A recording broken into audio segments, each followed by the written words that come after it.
Bonjour à tous, je m'appelle Florian Lecher et dans cette vidéo, je souhaite vous montrer comment établir un protocole Modbus entre une caméra Cognex et un automate Vago.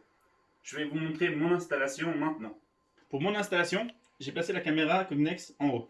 Elle pointe sur cette surface et j'ai ajouté un éclairage amovible afin de limiter les perturbations dues à la luminosité du jour. C'est hyper important dans la vision d'avoir un éclairage fixe et toujours le même. Pour exemple, on va essayer de détecter la position de cette clé USB en X et en Y par rapport à ce rectangle noir et de définir le chiffre qu'il y a sur ce dé. L'objectif final, c'est de transférer toutes ces données que la caméra va détecter à notre automate Vago. Je souhaite maintenant vous montrer comment j'ai connecté mes appareils entre eux. Pour commencer, les appareils qu'on souhaite connecter ensemble sont la caméra Cognex et l'automate Vago. Vous serez obligé de passer par un ordinateur pour pouvoir les connecter entre elles. Afin de connecter maintenant la caméra Cognex, l'automate Vago et l'ordinateur ensemble, j'ai dû passer par un USB 2.0 Ethernet adaptateur qui me permettait de simuler une deuxième carte réseau sur mon ordinateur. J'ai relié tout cela à un switch et ensuite je me suis intéressé aux adresses IP. Afin que les différents composants puissent communiquer entre eux, il est nécessaire d'attribuer à chacun de ces composants une adresse IP et un masque de sous-réseau avec lequel ils peuvent communiquer. J'ai décidé de me baser sur l'adresse IP de la caméra Cognex qui est 172.16.205.64 pour attribuer toutes les autres adresses IP. Comme on peut le constater, le début est toujours pareil et le dernier chiffre change, le dernier nombre change. Le masque de sous-réseau pour chacun de ces éléments sera 255.255.255.0. Je vais vous montrer comment changer l'adresse IP de l'USB 2.0 Ethernet adaptateur. Afin de changer l'adresse IP de votre carte additionnelle, rendez-vous dans Contrôle Panel, ouvrez-le, Centre réseau des partages, modifiez les paramètres de la carte, et ici vous vous trouvez face à plusieurs cartes. Nous souhaitons savoir laquelle. Afin que je sache laquelle c'est, je débranche ma carte et je la rebranche. Cela me permet de savoir quelle est la carte que je dois changer. La carte Ethernet 3 est apparue, je vais donc changer son adresse IP. Propriété, rendez-vous dans IPv4, protocole Internet version 4, TCP IP v4, propriété, et ici on peut voir que j'ai déjà changé l'adresse IP pour que ça corresponde à celle que je souhaitais, donc 172.16.205.97. On constate que les trois premiers chiffres sont similaires à ceux de ma caméra. Il ne faut pas que le quatrième chiffre soit le même, il faut en choisir un autre, et aussi un autre que ma CPU. Le masque de sous-réseau sera 255.255.255.0. La passerelle par défaut 172.16.1.1. Grâce à ce masque de sous-réseau, les adresses IP visibles par cette carte seront les 172.16.205 de 0 à 255. On constate que ces deux adresses IP sont dans la page des adresses IP visibles. Pour terminer, validez les paramètres en quittant, cochez la coche pour que tout cela soit enregistré au moment où vous appuyez sur OK. Vous pouvez tout fermer. Détecter des problèmes, il n'y a pas de problème. Vous pouvez faire ça.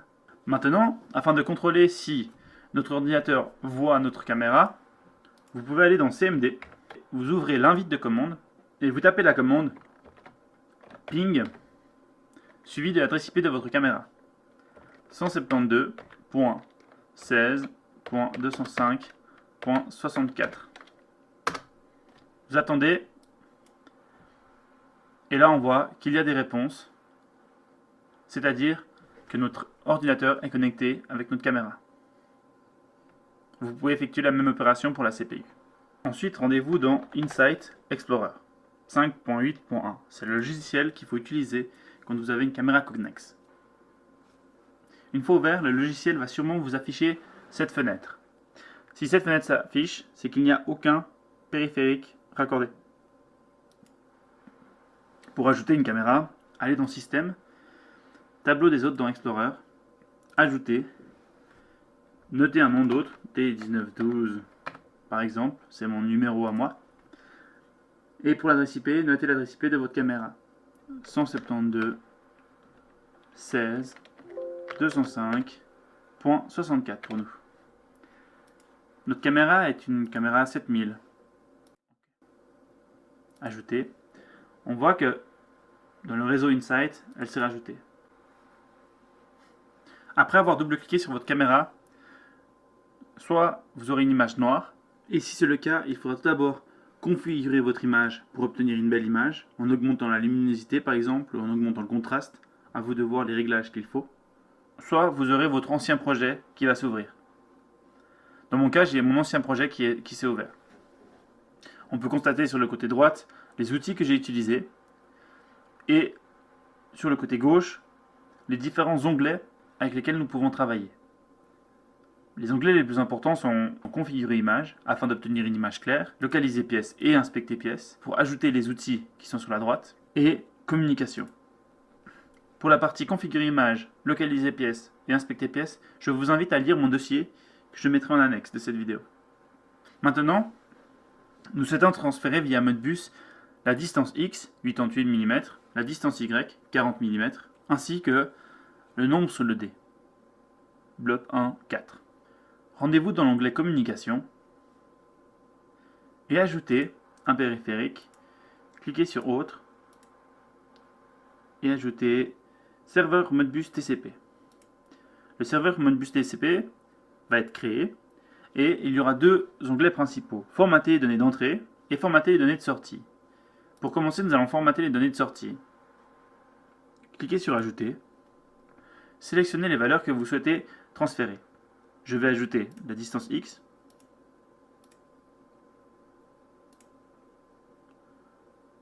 la distance Y, et comme je vous ai dit avant, le bloc 1, nombre de blocs. Après avoir ajouté ces valeurs, cochez octet de poil plus fort, poids faible, sur toutes vos valeurs. Et, afin de simplifier le programme, cliquez sur nombre entier de 16 bits. Nos valeurs sont maintenant prêtes à être transférées. L'information importante, c'est 30 010, 30 011 et 30 012 qui seront les adresses Modbus que vous devrez rentrer dans la partie Vago. Une fois arrivé à cette étape, la partie Insight est totalement configurée. Maintenant, ouvrez eCockpit afin de le configurer. J'ai préparé au préalable un projet avec des variables globales que nous aurons besoin. Donc la distance X, la distance Y, le nombre et le trigger pour l'acquisition d'une image. J'ai aussi relié à mon automate un bouton Start et sur une simulation, une visualisation, pardon, j'ai juste mis un bouton Start, la position X, la position Y, le nombre sur le D, ainsi qu'une position XY de la clé par rapport au carré vert. Je vous montrerai comment ça fonctionne après. Avec un protocole Modbus, nous pouvons lier les valeurs que nous avons de notre caméra avec les valeurs d'une table de variables globales. C'est très pratique. Pour réaliser cela, rendez-vous dans Réseau et appareils. Cliquez à côté, allez dans Catalogue et produits. On voit que récemment utilisé, j'ai un générique Modbus Slave. Si vous ne savez pas, vous tapez générique Modbus Slave et vous allez le trouver. Il y en a un RTU, un TCP. Nous voulons un TCP Slave. Donc générique Modbus TCP Slave. Vous le glissez, vous le mettez là. Ensuite, vous pouvez le renommer directement, Cognex. Créez le lien entre votre CPU et votre caméra Cognex en tirant simplement le trait. Le lien est maintenant créé. Cliquez sur Paramètres. Ici, vous voyez qu'il faut rentrer une adresse IP. Rentrez simplement l'adresse IP de votre caméra. 172.16.205.64. 172.16.205.64. Contrôlez, tout est bon. Ensuite, cliquez droit sur le lien et allez dans Configurateur. Dans le configurateur, il y a les variables que vous avez mis à disposition qui vont s'afficher ici et les variables que vous aurez créées qui vont s'afficher ici. On voit qu'ici pour l'instant les points de données génériques sont vides. Allez dans Esclave Cognex, point de données génériques et Ajouter. Pour ajouter, faites un clic droit, Ajouter. Tout d'abord, nous allons créer les trois variables. Distance x, distance y, nombre. Le type de données. Nous avons choisi, dans le logiciel Insight, des valeurs en entier. Nous allons donc choisir entier. Int, int, int. Pour configurer l'adresse Modbus, double-cliquez dessus. On peut constater qu'il y a possibilité de lire des valeurs et d'écrire des valeurs. Toutes ces valeurs sont des valeurs à lire. Vous allez donc enlever écrire. Vous mettez non disponible. Vous mettez read holding register FC3. Pour le mot à choisir, il faut vous rendre dans le logiciel Insight et mettre l'adresse du début. 30010 pour la distance X, 30011 pour la distance Y et 30012 pour le bloc 1. Donc, 30010. Après avoir répété cette opération 3 fois, vous voyez que notre partie Cognex est entièrement configurée. Rendez-vous dans Réseau, rouvrez le configurateur et ouvrez Point de données générique. On voit que nos 3 points de données ont été créés. Faites un clic droit sur chacune et mettez-les à disposition. Maintenant, la partie Cognex est configurée. Ici, vous pouvez voir que distance x a besoin d'une variable. Double-cliquez dessus, appuyez sur les 3 petits points et liez-la avec la variable que vous avez créée globale ou préalable. Répétez ça pour les 3 variables et votre protocole Modbus sera entièrement terminé. Maintenant, si les variables changent du côté de ma caméra Cognex, les valeurs ici vont changer. Afin de contrôler cela, rendez-vous dans vos GVL, allez en ligne, connectez. OK. 108, 48, 5. Est-ce que c'est bien nos valeurs? 108, 48 et 5. Maintenant, j'ai déplacé la clé USB et je vais réaliser une nouvelle photo. Pour réaliser une nouvelle photo, appuyez sur F5 dans le logiciel Insight Cognex. On constate que la clé a déplacé, que le X et l'Y ont déplacé. Maintenant, les valeurs que je souhaite, c'est 95, 76 et 4. Rendez-vous sur eCockpit. 95, 76 et 4. Nous sommes maintenant certains que le protocole Modbus entre la caméra Cognex et la CPU Vago est fonctionnel. La caméra parvient à envoyer ces données à la CPU Vago. Maintenant, l'objectif est d'ordonner à la caméra de prendre une photo depuis notre CPU. Pour cela, nous allons nous servir du BO Trigger que j'ai relié à ma visualisation. Dans les cockpits, rendez-vous dans votre réseau. Cliquez à nouveau sur le lien. Allez dans Configurateur. Allez dans la partie Cognex. Ajoutez une nouvelle variable. Appelez-la Trigger. Avant de la configurer, changez son format et choisissez booléen. Dans cette partie, enlevez la partie de lecture et choisissez la fonction Write Single Coil FC5. Et choisissez le bit 8. Il faut savoir que chaque fabricant a sa propre structure du Modbus. En allant chercher chez Cognex, j'ai découvert que la fonction 5, en écriture sur le bit 8, permet de prendre une photo. Si, dans le logiciel Insight, vous avez choisi donc configurer image, déclencheur manuel. C'est très important de cocher la case manuel, sinon cela ne fonctionnera pas. Après cela, rendez-vous à nouveau dans le logiciel eCockpit et liez votre variable à l'autre, comme nous avons fait précédemment.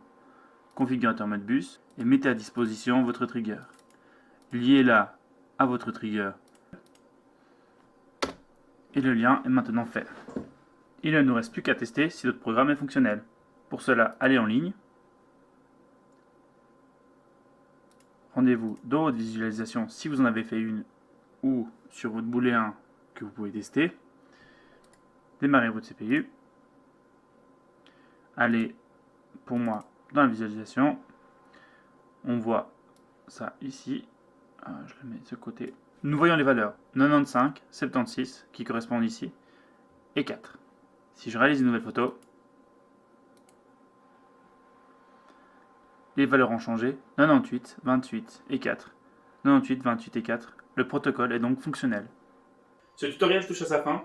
Merci de m'avoir écouté. Je vais essayer de tourner une vidéo sur le logiciel que j'ai utilisé au niveau de la caméra Cognex, au niveau de la configuration d'image et d'outils dans ces prochains jours. Je vous souhaite une bonne fin de journée et bonne chance.